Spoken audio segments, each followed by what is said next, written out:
Bonjour à tous et bienvenue dans cette nouvelle vidéo, c'est Bicirieux. Aujourd'hui je vais vous parler d'un petit accessoire que j'ai acheté lorsque j'ai changé de MacBook, c'est le Charge & Pro.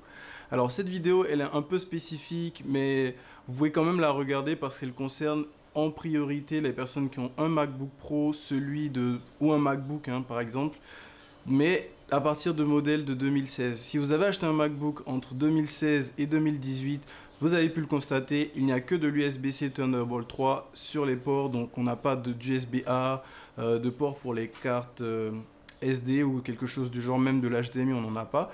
Du coup, il faut forcément se trimballer avec des adaptateurs. Et en général, les personnes que je rencontre, ils ont des adaptateurs filaires ou bien des trucs comme ça. Et moi, je trouve vraiment pas ça esthétique du tout, surtout qu'ils sont blancs alors que les ordinateurs, généralement, ils sont gris. Au niveau des couleurs, ça matche pas, le câble il pend n'importe comment, il faudrait le trimballer forcément sur soi. Moi par contre, j'ai décidé d'opter lorsque j'ai acheté mon ordinateur pour cet accessoire là, donc il est beaucoup plus petit, beaucoup plus compact et il a la même couleur que mon Mac, du coup je trouve que c'est beaucoup plus esthétique et puis beaucoup plus pratique à emporter et à utiliser sur n'importe quel tournage ou n'importe quelle situation. Je vais vous donner un petit exemple d'à quel point ça peut ne pas être évident l'utilisation de ces câbles au quotidien.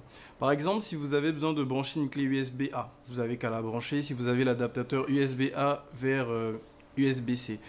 Maintenant, si vous voulez brancher un câble HDMI, il va falloir avoir un autre adaptateur pour pouvoir brancher de l'HDMI vers USB-C. Et si vous voulez brancher votre carte SD, va falloir encore avoir un nouvel adaptateur. Du coup, il faudrait se trimballer avec une panoplie d'adaptateurs, ce qui n'est pas du tout pratique. Contrairement à cet appareil, enfin cet accessoire, sur lequel il y a de l'USB-A, deux ports USB-A, deux ports USB-C, dont un compatible Thunderbolt 3. On a de l'HDMI et aussi un port micro SD et un corps SD. Donc comme vous pouvez le voir, si vous avez un drone par exemple, vous pouvez brancher directement la carte micro SD de votre drone à l'accessoire pour pouvoir l'utiliser sur votre ordinateur. Pas besoin d'avoir un adaptateur, enfin 3 adaptateurs à la fois pour pouvoir l'utiliser. Tout marche beaucoup plus facilement. Et comme l'accessoire il est tout petit, vous pouvez juste le ranger dans une petite boîte ou une petite pochette, même le garder dans votre poche pour pouvoir l'utiliser quand vous voulez. Et aussi, il est suffisamment solide parce qu'il a été conçu en aluminium, donc moi je l'ai fait tomber pas mal de fois et il n'a absolument aucun problème. Il existe un inconvénient à cet accessoire, c'est qu'on ne peut pas mettre une coque de protection à son Mac et le mettre.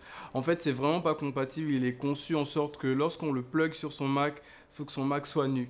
Du coup, ça marche pas forcément si vous avez déjà une coque de protection, il va falloir l'enlever à chaque fois pour pouvoir mettre l'adaptateur. Du coup, bon là, très franchement, c'est vraiment, faut faire un choix quoi. Faut faire un choix entre soit utiliser cet adaptateur, soit utiliser une coque de protection.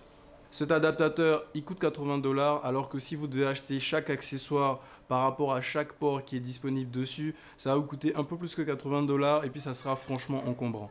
Voilà tout pour cette vidéo. Si vous avez l'intention d'acheter un MacBook récent qui a que de l'USB-C, je vous conseille cet accessoire, mais vous pouvez aussi essayer d'autres accessoires. Et puis si vous en avez d'autres qui marchent mieux que celui-là, vous pouvez m'en parler dans les commentaires.